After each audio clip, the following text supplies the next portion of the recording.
ዜናዎቻችን ይዘንላችሁ ቀርበናል። ከዜናዎቹ ጋር ስምረት መንግስቱ ነኝ። የኢፌድሪ ፕሬዝዳንት ሳህለወርቅ ዘውዴ ከኬንያ ፕሬዝዳንት ኡሁሩ ኬንያታ ጋር ተወያዩ። በኬንያ የአንድ ቀን ይፋዊ የስራ ጉብኝት ያደረጉት ፕሬዝዳንት ሳህለወርቅ ዘውዴ በሀገሪቱ ፕሬዝዳንት ኡሁሩ ኬንያታ አቀባበል ተደርጎላቸዋል። በዚህ ወቅትም ፕሬዝዳንት ሳህለወርቅ ዘውዴና የኬንያው ፕሬዝዳንት ኡሁሩ ኬንያታ በሁለቱ ሀገራት ሁለንተናዊ ግንኙነት ላይ ትኩረት አድርገው መክረዋል።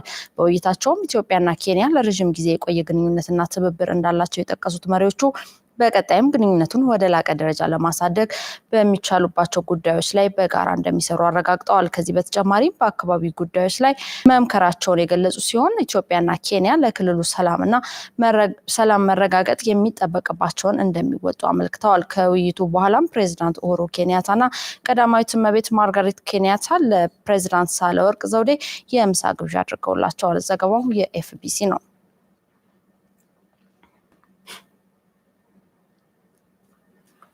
በፊንፊኔ ከተማ አስተዳደር ልደታ ክፍለ ከተማ በ80 ሚሊዮን ብር ወጪ የተሰሩ 35 ፕሮጀክቶች ተመረቁ። ህብረተሰቡ የልማት ተቋማትን መንከባከብ እንዳለበት ከተማ አስተዳደሩ አሳስቧል። ህይወት አረጋዊ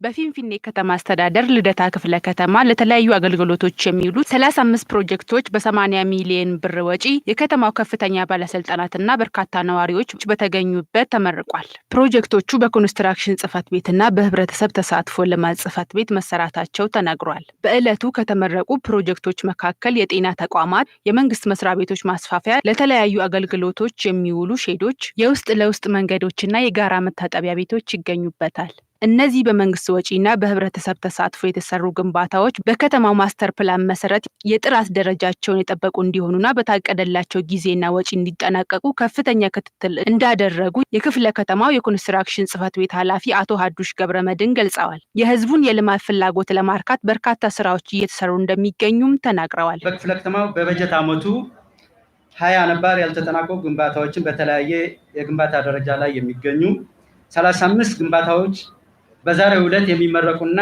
33 አዳዲስ ግንባታዎች በጨረታ ሂደት ላይ የሚገኙ በአጠቃላይ 88 ፕሮጀክቶች ያሉን ሲሆን በተጨማሪም የወረዳ 2 G+7 የህንፃ ግንባታ በከተማ ደረጃ በጨረታ ሂደት ይገኛል። ከህዝቡ የሚነሱ አንገብጋቢ ጥያቄዎች ለመፍታት የክፍለ ከተማው አመራሮች በመረባረብ ላይ መሆናቸውን የልደታ ክፍለ ከተማ ዋና ስራ አስፈጻሚ አቶ ብሩክ ከድር ገልጸዋል። ዋና ስራ አስፈጻሚው አክለውም የተረከብነውን ህዝባዊ አደራ ለመወጣት የተሰሩ ስራዎች አበረታች ናቸው ብለዋል። የወጣቶችና ሴቶችን ኢኮኖሚያዊ ችግር ለመቅረፍ አዳዲስ የመስሪያ ሼዶችን ከመገንባት በተጨማሪ ቀደም ብለው ተገንብተው አገልግሎት በመስጠት ላይ የነበሩትን ጭምር ተጠግነው የማስተላለፍ ስራዎች በመስራት ላይ መሆናችን፣ ከማህበራዊ ልማት አኳያ በትምህርት ተቋማት ውስጥ እየተሰሩ ያሉ የማሻሻያ ስራዎች፣ በጤና ተቋማትም እንደዚሁ ውስጣቸውን የማሻሻል ስራዎች፣ የቢሮ ማስፋፊያና የመሳሰሉት ፕሮጀክቶች የህዝቡን ተጠቃሚነት ለማሳደግ እየተከናወኑ ያሉ ስራዎች ናቸው። የህዝቡን ተጠቃሚነት ለማረጋገጥና የተጀመረውን ለውጥ ለማስቀጠል የአመራር ማስተካከያ መደረጉንና በርካታ መርሃ ግብሮች መዘርጋታቸው ተጠቁሟል። ለህብረተሰቡ የተሳለጠ አገልግሎት ለመስጠትና የክፍለ ከተማውን አሰራር ለማዘመን በ334.8 ሚሊዮን ብር የተሰራ ባለ 11 ፎቅ ህንፃ በዕለቱ የክብር እንግዳ የመሰረት ድንጋይ ተቀምጧል። የመሰረት ድንጋዩን ያስቀመጡት የፊንፊኔ ከተማ አስተዳደር በምክትል ከንቲባ ማዕረግ የማህበራዊ ዘርፍ ኃላፊ ኢንጂነር እንዳወቀ ሀብቴ ህንፃው በርካታ ምጣኔ ሀብታዊና ማህበራዊ ፋይዳ እንዳለውና በ2 ዓመት ውስጥ ተሰርቶ እንደሚጠናቀቅ ተናግረዋል። የክፍለ ከተማው አስተዳደር ህንፃ በክፍለ ከተማው በተለያዩ አካባቢዎች ተበታትነው በኪራይ የሚገኙ አገልግሎት መስጫ ቢሮዎችን ወደ አንድ ቦታ ማሰባሰብ የተደራጀና ሳቢ በሆነ መልኩ አገልግሎት መስጠት የሚያስችል እድልን የሚፈጥር ነው። የክፍለ ከተማው ነዋሪዎች በፕሮጀክቶቹ መመረቅ መደሰታቸውን በመግለጽ ፕሮጀክቶቹ የመልካም አስተዳደር ጥያቄዎቻቸውን እንደሚፈቱላቸው ተናግረዋል። ለነዋሪው እጅግ ጠቃሚና በጣም አስፈላጊ ነው። ምክንያቱም የመልካም አስተዳደር ችግሮች አንዱ የፕሮጀክቶች አለመሟላት፣ በተለይ የፍሳሽ ውሃ ቱቦዎች፣ የተለያየ ነገሮች የህዝቡ ጥያቄ ስላለ የልማት እስከሆነ ድረስ አስፈላጊና በጣም ጠቃሚ ነው። የህብረተሰቡን አገልግሎት ለማቀላጠፍ በአንድ አካባቢ አገልግሎት አግኝቶ የጊዜውን እንዲቆጥብና ከጊዜውን በመቆጠብ አንፃር ደግሞ አንድን አገልግሎት በአንድ አካባቢ አግኝቶ የተቀላጠፈ ስራ እንዲያገኝ ከኪራይ ሰብሳቢነትና ከተለያዩ ትራንስፖርት ወጪ እንዲድን ያደርገዋል ነው። በኦሮሚያ ክልል ለኢንቨስትመንት ዘርፍ ምቹ ሁኔታን ለመፍጠር እየሰራ መሆኑን የክልሉ ኢንቨስትመንት ኮሚሽን አስታወቀ። ኢንቨስትመንትን ማስፋፋት በሚቻልበት ሁኔታ ላይ ውይይት ተካሂዷል። ስለናት መልኬ ባለፉት 3 ዓመታት በሀገሪቱ የተረጋጋ ሰላም አለመኖር የኢንቨስትመንት እንቅስቃሴውን እንዲቀዘቅዝ አድርጎታል። ባለሀብቶችን ያሳተፈ በልማትና በአካባቢ ጥበቃ ዙሪያ የሚያጠነጥን መድረክ በሰበታ ከተማ ተካሂዷል። በመድረኩ የተሳተፉ ባለሀብቶችም ቀልጣፋ የአገልግሎት አሰጣጥ አለመኖር፣ የመሰረተ ልማት ችግሮችና የብድር ሁኔታዎች አለመመቻቸት መሰል ጥያቄዎችን አንስተዋል። ቢሮ ሄደ ኢንቨስትመንት ኮሚሽን ሄደ 3ም 4ም ፕላንት ለማቋቋም ደብዳቤ እንኳን አይቀበሉ በግፍ የተነጠቀ መሬት ነው የሚል ሐሳብ አለ። ኢቭን ከአስተዳደሮቹ ጭምር ማለት ነው። የመልካም አስተዳደር ችግሮች አሉ። እነኛ ችግሮች ደግሞ በሂደት አሁን እየተቀረፉ ነው ያሉት። በተለይ ደግሞ በአሰሪ ሰራተኛ መካከል ያሉ ልዩነቶች አሉ። ሰራተኛው ከአሰሪው ጋር አላስፈላጊ ኮንፍሊክቶችን መፍጠር፣ አንድ ስራ ሲሰራ ችግሮች ይኖራሉ። ተጓዳኝ ችግሮችን ለመፍታት መንደርደር ወይም መሄድ ነው። ምክንያቱም ችግሩን ለመፍታት ደግሞ ካለው የሚመለከተው አካል ጋራ ቀርቦ በውይይት መፈታት የሚችሉ ችግሮች ናቸው። ተመሳሳይ ኢንዱስትሪዎች በተበታተነ ሁኔታ መኖራቸውና የስራ ባህላችን አለመቀየር በኢንቨስትመንት ላይ እንደ ዋና ተግዳሮት ሆኖ ተነስቷል። የኦሮሚያ ባለሀብቶች ፎረም ሰብሳቢ አቶ ጸጋዬ አበበ ባለሀብቶች ማህበራዊ ጉዳዮች ላይ በመሳተፍ ችግሮቻችንን በጋራ መፍታት አለብንም ብለዋል። እኛ ማሰብ ያለብን የነገን ነው። ዛሬ ላይ ለብ አድርገን አካባቢውን በክለን ይድረስ ኢንቨስትመንት የምናደርግ ከሆነ በአገሪቷም በትውልዱም በልጆቻችንም ላይ ነቀርሳ ጥለን ነው የምንሄደው። የአካባቢ ብክለትን ለመቀነስና ለመከላከል የግንዛቤ ማስጨበጥና ፋብሪካዎችን በኢንዱስትሪ ፓርክ የማሰባሰብና ባለሀብቶችን በ2012 የአካባቢ ጥበቃ እቅድ እንዲኖራቸው ለማድረግ እየተሰራ መሆኑን የኦሮሚያ አካባቢ ደንና የአየር ንብረት ለውጥ ባለስልጣን ምክትል ዋና ዳይሬክተር አቶ ቦና ያዴሳ ገልጸዋል። የሰበታ ከተማ ከንቲባ አቶ ለገሰ ነገሆ ባለሀብቶች ያነሱት ችግሮች ያሉና ለመፍታት እየተሰራ መሆኑን ተናግረዋል። ባለሀብቶችም ያለባቸውን ክፍተቶች በማሻሻል የአካባቢ ተወላጆችን ተጠቃሚነት ባማከለ ሁኔታ መስራት እንዳለባቸው በመድረኩ አሳስበዋል። የአካባቢ ወጣቶችን በተመለከተ ወደ 63000 ሰራተኞች ፋብሪካ ውስጥ አሉ። ከዚህ ውስጥ ይበልጥ እዚሁ አካባቢ የተወለዱ ቅድማን እያገኙ ነው። ጥሩ ነው። ግን ቅድሚያ የምንሰጠው በጉልበት ስራ ላይ ነው። በሙያ ስራ ላይ ለምንድን ነው ማንቀጥረው የሚለውን ደግሞ ራሳችን ማየት አለብን። በፖለቲካ የተገኘውን ለውጥ በኢኮኖሚው ዘርፍ አጠናክሮ ለማስቀጠል ኢንቨስትመንት ጉልህ ሚና እንዳለው የኦሮሚያ ኢንቨስትመንት ኮሚሽን ኮሚሽነር አቶ ረሺድ ሙሀባ ተናግረዋል። ያለ ኢንቨስትመንት አንድም አገር ያደገ የለም። ያለ ኢንቨስትመንት ከፍተኛ ስራ ልንፈጥርም አንችልም። የክልላችን መንግስት ለዚህ ልዩ ትኩረት ሰጥቶ ወደ ስራ የገባንበት ሁኔታ ያለ መሆኑን ለማንሳት ነው። በሰበታ ከተማ ከሚገኙ 772 ባለሀብቶች 50% ብቻ በስራ ላይ ይገኛሉ። ከነዚህም 30% የሚሆኑ ባለሀብቶች ብቻ የአካባቢ ጥበቃ እቅድ አዘጋጅተው እየሰሩ እንደሚገኙ በመድረኩ ተገልጿል። ከቤንሻንጉል ጉሙዝ ክልል ተፈናቅለው የነበሩ ዜጎች ወደ ቀያቸው እየተመለሱ ነው። ወደ ቀያችን መመለሳችን አስደስቶናል። እንደ ከዚህ ቀደሙ በሰላም መኖር እንፈልጋለን ሲሉም ወደ ቀያቸው የተመለሱ ሰዎች ተናግረዋል። ፍቃዱ አይችሉም ተጨማሪ ዘገባ አለው።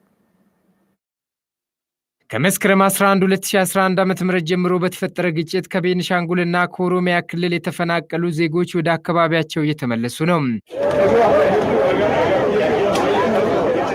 የተፈናቀሉ ዜጎችም ወደ አካባቢያቸው በመመለሳቸው መደሰታቸውን ገልጸው ለጠላት ቦታ አንሰጥም፣ እንደ ቀድሟችን በመዋደድና በአንድነት እንሰራለን ብለዋል። ገራ ቀየኛ ማሳከኛ ሆጀታችሁ ገራ ፉልዱራቲ ወደ አካባቢያችን ተመልሰን የግብርና ስራችንን ተሰማርተን በማልማት አሁን ከተፈጠረው ድንገተኛ ችግር ወጥተን ሰላማችንን ማስጠበቅ አለብን። በዚህም ከፍተኛ ደስታ ተሰምቶናል። ሞቱማን ቡኬኛ ዳባችሁ ቀባ መንግስት ከጎናችን መሆን አለበት። እንደ ከዚህ ቀደሙ በሰላም መኖር እንፈልጋለን። የቤንሻንጉል ጉሙዝ ክልል ነዋሪዎችም የጋራ ሰላማችንን ለማስጠበቅ የድርሻችንን እንወጣለን ብለዋል። ወደ አካባቢያቸው በመመለሳቸው ተደስተናል። ከዚህ ቀደም ከወንድሞቻችን ጋር በጋራ ስንኖር ነበር። አብረን ነው ያደግነው። የቀድሞ አንድነታችንም አሁንም እንዲመለስ እንፈልጋለን። ባለፉት 5 ቀናት ብቻ ከ60,900 በላይ ዜጎች ወደ ቤት ንብረታቸው የተመለሱ ሲሆን የቀሩትን ወደ ቦታቸው ለመመለስ እየተሰራ መሆኑን የምስራቅ ወለጋ ዞን አስተዳዳሪ አቶ ብርሃኑ በቀለ ገልጸው በሰላም እጦት ሳቢያ ከቤት ንብረታቸው ተፈናቅለው የነበሩ 154 የጉሙዝ ተወላጆች ወደ ቀያቸው እንዲመለሱ ተደርጓል ብለዋል። ሀንጋ ጉያ ሸኒቲቲ ገልቺኔ ጥሙሩ ደንደው ኑረ ጅራታ ከንጀዱ ቀበኔቲ ከንቲ ዴማ ጅሩ እስከ 5 ቀናት ሁሉንም ወደ ቀያቸውን መልሳለን ብለን አቅደን እየሰራን ነው። እስካሁን ድረስም የተሳካ ስራ ሰርተናል። ከሌቃ ዱለቻ ወረዳ የተፈናቀሉ 154 የጉሙዝ ተወላጆችንም ወደ ቀያቸው መልሰናል። ወደ ቀያቸው ለተመለሱ ዜጎች አስተማማኝ ሰላም ከመፍጠር ባለፈ መልሶ የማቋቋም ስራዎች እየተከናወኑም ነው ብለዋል። የቤኒሻንጉል ጉሙዝ ክልል መንግስት ተወካይ አቶ ሞሳ መሸሻ በበኩላቸው የሁለቱን ህዝቦች ሰላም ለማስጠበቅ ከመስራት ባለፈ በጋራ የመኖር እሴቶቻቸውን ወደ ቀድሞ ለመመለስ እንሰራለን ያሉት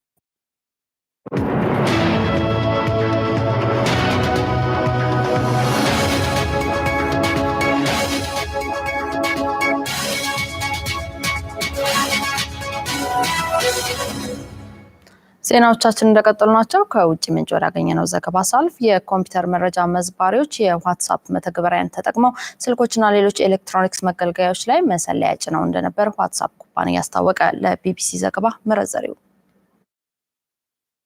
ሀከርስ እየተባሉ የሚጠሩት የኮምፒውተር መረጃ መዝባሪዎች የዋትስአፕ መተግበሪያን ተጠቅመው ስልኮችና ሌሎች የኤሌክትሮኒክስ መገልገያዎች ላይ መሰለያ ጭነው እንደነበር ተረጋገጠ። መሰለያውን የጫኑትም የዋትስአፕ መተግበሪያ ላይ ያለ ክፍተትን ተጠቅመው ነው ተብሏል። በፌስቡክ ስር የሚተዳደረው ዋትስአፕ ይፋ እንዳደረገው ጥቃቱ የተመረጡ የዋትስአፕ ተጠቃሚዎችን ኢላማ ያደረገ ነበር። ተቀነባበረውም የላቀ ችሎታ ባላቸው ሀከሮች ነው ተብሏል። ፋይናንሻል ታይምስ እንደዘገበው ጥቃቱ የተሰነዘረው ኤንኤስኦ በተባለ የእስራኤል የደህንነት ተቋም ነው። ባለፈው ሐሙስ ዋትስአፕ የተፈጠረውን ችግር ማስተካከል ችያለሁም ብሏል። ጥቃቱ እንደተሰነዘረ የታወቀው በያዝነው ወር መባቻ ላይ ሲሆን ሰኞ ዕለት ዋትስአፕ 1.5 ቢሊዮን ተጠቃሚዎቹ የተሻሻለውን መተግበሪያ እንዲጭኑ ወይንም ደግሞ አፕዴት እንዲያደርጉ ጠይቆ ነበር። መሰለያ የጫኑት አካሎች በዋትስአፕ መሰለል ወደሚፈልጉት ግለሰብ ይደውላሉ። ከዛም መሰለያውን ይጫናሉ። ግለሰቡ ስልኩን ባያነሳ እንኳን መሰለያውን ከመጫን አያዳግታቸውም ተብሏል። ፋይናንሻል ታይምስ እንደዘገበው ጥሪ ያደረገው አካል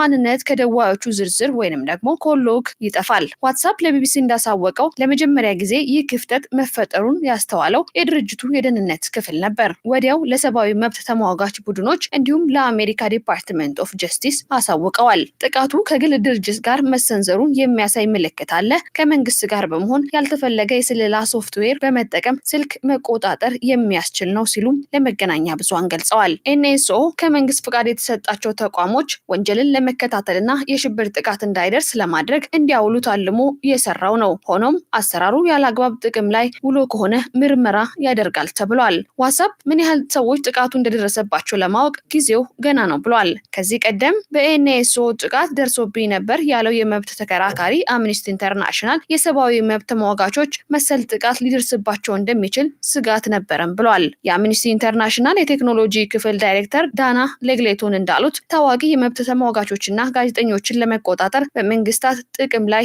የሚውል አሰራር ነው። የእስራኤል መከላከያ ሚኒስትር የኤንኤስኦ ፍቃድ እንዲቀማ ለመጠየቅ በአምኒስቲ ኢንተርናሽናል የተመራ የፊርማ ስብስብ ቴል አቪቭ ፍርድ ቤት ይቀርባል።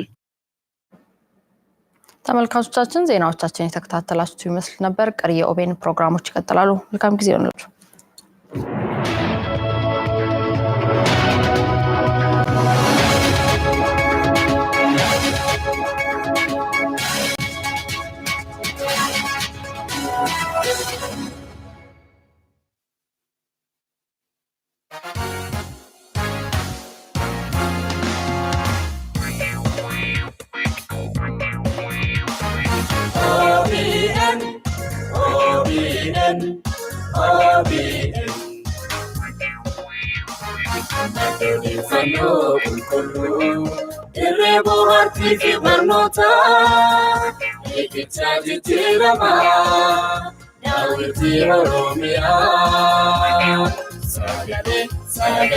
Sagale,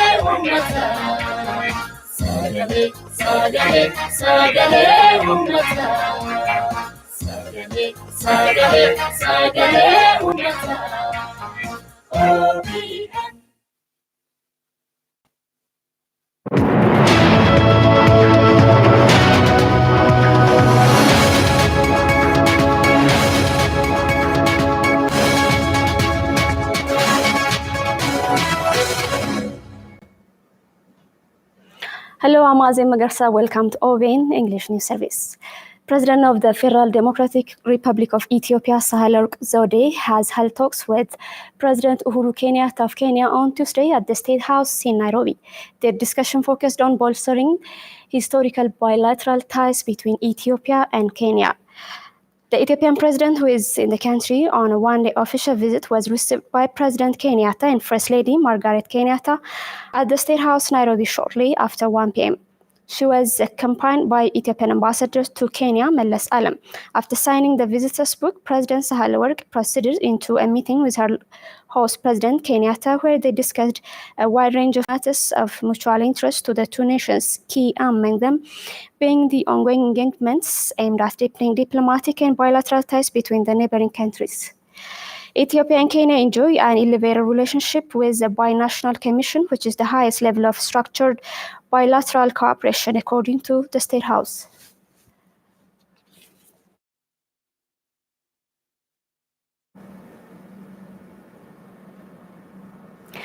Queen Maxima of the Netherlands has arrived in Finfinne for an official visit to Ethiopia in her role as the UN Secretary General Special Advocate for Inclusive Finance for Development. During her visit, she will discuss with UN development partners and Ethiopian government officials as well as the private sector. She will meet with Ahmed Shide, Minister of Finance, Dr. Getachew Mekuria, Minister of Innovation and Technology, and Dr. Yinager Dase, Governor of the National Bank of Ethiopia. Meetings are also scheduled with the President of Ethiopia, Sahle-Work Zewde, and Prime Minister Dr. Abiy Ahmed. During her trip, Queen Maxima will also undertake 2 field visits. Queen Maxima visited Ethiopia in December 2013 on behalf of the UN. She also met Prime Minister Dr. Abiy Ahmed at this year's World Economic Forum in Davos. She has been the UN Secretary General Special Advocate for Inclusive Finance for Development since 2009.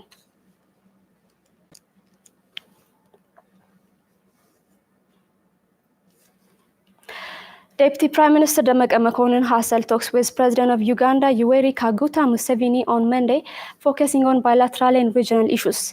They discussed on bilateral and regional issues of mutual interests, according to the Office of the Deputy Prime Minister.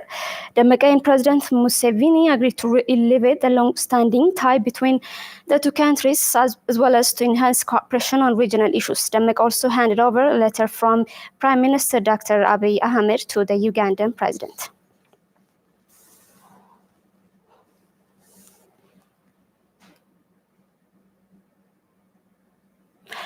Deputy Attorney General Dr. Gideon Timotheos said the government of Ethiopia has taken concrete measures over the past years to advance human rights at the 33rd session of Universal Periodic Review. Lata Teresa has more on this. Deputy Attorney General Dr. Gideon Timotheos said government of Ethiopia has taken concrete measures over the past years to advance human rights at the 33rd session of Universal Periodic Review. During the review at the Universal Periodic Review Working Group held in Geneva on Tuesday, a unique process which involves a review of the human rights records of all United Nations member states, Ethiopia's reform initiatives were all saluted. In his report at the review, Dr. Gideon briefed participants about the gains made from the reforms undertaken over the past year. Concrete measures have been taken over the past year in Ethiopia to advance human rights despite the tensions and communal clashes which have resulted in deaths and displacement of many citizens in the country. Those who have been charged and convicted under the anti-terrorism law, including journalists, bloggers, and dissidents from political opposition groups, were granted pardon by the government, he noted.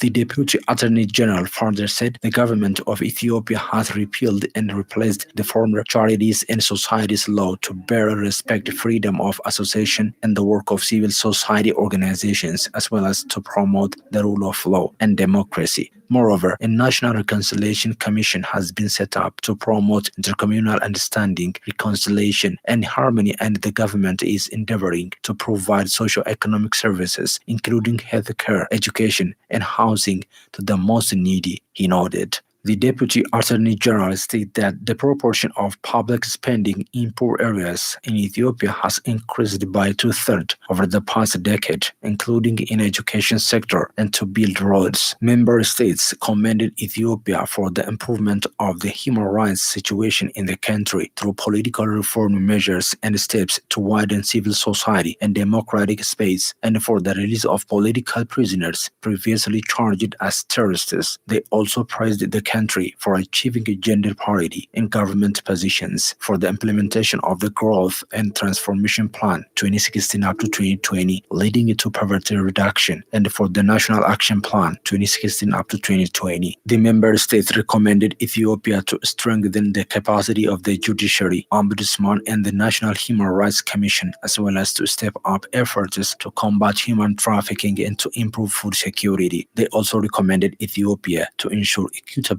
free, and transparent elections scheduled for May 2020, to continue to take steps to promote religious dialogue and prevent discrimination based on religion and promote intercommunal reconciliation. They further recommended Ethiopia to ratify the second optional protocol to the International Covenant on Civil and Political Rights to abolish the death penalty, to ratify the optional protocol to the Convention Against Torture, and to improve prison conditions. The Oromia Investment Commission said the government is working to create favorable conditions for investment in the region. A relevant discussion has been held with investors of Sabata Town. Aklilu Gabru has more on this. The Oromia Investment Commission and the Oromia Investors Forum have held a joint forum aimed to initiate investment across the region. Some investors had to say the following about the problem they are facing. In order to set up environmental conservation project, we've tried our best, but nobody supported us. There is also a problem of infrastructure. There is always problems on work, but the way we solve problems is big issue. We've also discussed how to solve problems. Previously, there was serious problem of good governance, but there is slight difference right now. Chairperson of the Oromia Investors Forum, Gayabbe, urged the investors to discharge their social responsibility. We need to think for generation, so as much as possible, we have to act environmentally friendly. Deputy Director of the Oromia Forest and Climate Change Authority, Bonsai Adesa, for his part, remarked that investment should be environmentally friendly. Commissioner of the Oromia Investment Commission, Rashid Muhabba, said that the regional government is working to expand investment more than ever. There is no development without investment, and it is also difficult to create vast job opportunity without expansion of investment. That's why we are working to create favorable environment for investment. The Ethiopian Civil Service University has held its 5th National Research Conference on Public Sector Transformation and Development. As many as over 50 research papers said would be tabled for discussion. Kadu Branu has more on this. The Ethiopian Civil Service University has held its 5th National Research Conference on Public Sector Transformation and Development. On the event, Commissioner of the Ethiopian Civil Service Commission, Bezabi Gabroye, said work performance of public sector officers should be evaluated by service delivery they offer to the public and the government as well. Public sector transformation does mean many things to our country. It means improving government service delivery, ensuring good governance and socio-economic development, improving public satisfaction, which in turn builds public trust in government. He adds that his commission has been preparing reform and roadmap on public sector's transformation and development work. These building blocks of the roadmap are crucial to transform the civil service system if they are supported by dedicated, disciplined, and determined management and problem-solving research. President of the Ethiopian Civil Service University, Professor Fikru Desalegn, for his part, noted that the aim of the conference is identifying and finding solutions for problems hindering public sectors from appropriate service delivery. The main aim of this conference is discussing on ways of identifying and finding solutions for problems challenging public sector offices. Professor Fikru said that the university has identified many problems challenging government sector offices and presented as solutions for the government so far. On the conference, it is expected that more than 50 research papers will be presented and discussed. Researchers said climate change is tangibly affecting the agriculture sector in Ethiopia. Fkadu Brown has more on this. Nuguse Girma is a researcher at Bishoftu Agricultural Research Center. He said that climate change is challenging the agriculture sector unless it is controlled very soon.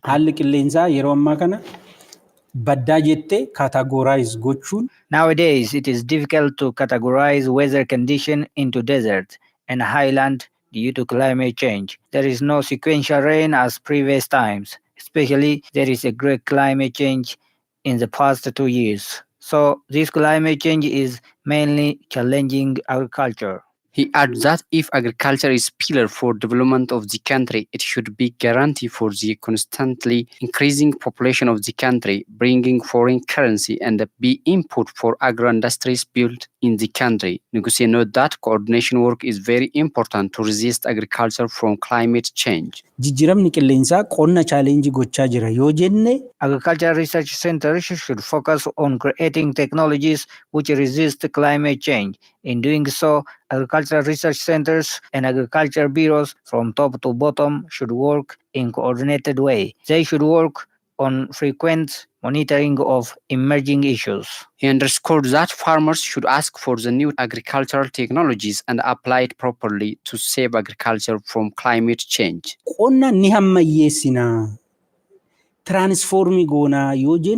we say we want to modernize agriculture and transform it, we should aware our farmers through different trainings. Our farmers should also play the role in implementing the technologies. That's it from me and the whole team. Thank you so much for joining us.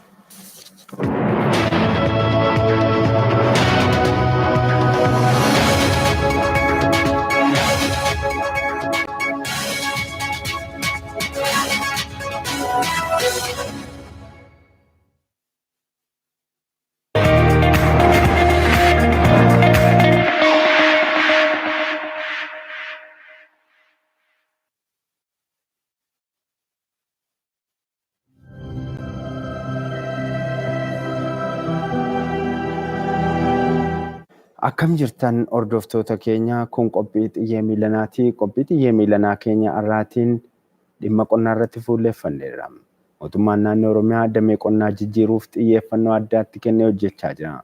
Haa ta'u malee hanga damee sana jijjiiramni akka hin dhufnes baay'ee wantu ragaaba. Dhimma kana ilaalchisuudhaan qorataa kan ta'an obbo Nugusee Girmaa qabannee isiniif dhiyaanneerra. Hanga xumuraatti nu faana turaa kan jennu ogeessota istiidiyoo maraa dabalatee anis Akaaluu Baqqalaatii turti gaarii. Mootummaan naannoo Oromiyaa seektara kanatti xiyyeeffannoo kenneera. Akka biyyaattis seektara kanaaf xiyyeeffannoon kennameeti kan inni hojjetamaa jiru. Haa ta'u malee jijjiirama aga eedame hin finne jedhama. Aga afaaniin dubbatamu kana seektarri kun jijjiiramee dinagdee biyyaa keessatti ga'ee ba'aa kan jirudha kan ibsamu. Maalirraa madda? Qonni akka biyya keenyatti bu'uura dinagdee akka ta'e qaamni hunduu irratti walii gala. Gabaa biyya alaatiif wabii nyaataa mirkaneessuuf akkasumas immoo carraa hojii uumuuf karaa adda addaatiin qonni akka walii galatti bu'uura dinagdee biyya keenyati yookaan immoo lafee dugdaa dinagdee biyya keenyati jennee akka walii galatti fudhachuu dandeenya. Beezikaalii. Kanaafidha mootummaan yeroo adda addaa tarsiimoo adda addaa baasuudhaan xiyyeeffannoo qonnaaf kennuudhaan hojii adda addaa hojjechaa kan ture. Qonni kallattii kanaan yoo ilaalamu bu'uura lafee dugdaa dinagdee biyya keenyatti jedhamee waan laallamuuf. Yeroo ammaa kana garuu waan gurguddoo sadiitu qonna kana cinqaa jira. Beezikaalii. Inni tokko wabii nyaataatiin dhimma of danda'uuti yookaan immoo wabii nyaataa mirkaneessuudha. Yeroo ammaa kana populeshiniin yookaan immoo uummanni biyya keenyaa dabalaa deemaa jira. Lafa immoo horizontaalii bal'isuun hin danda'amu. Kanaafuu qoonni vertikaalii rispoondii godhee wabii nyaataa akka mirkaneessu. Vertikaalii yeroo jennu akka hordoftoota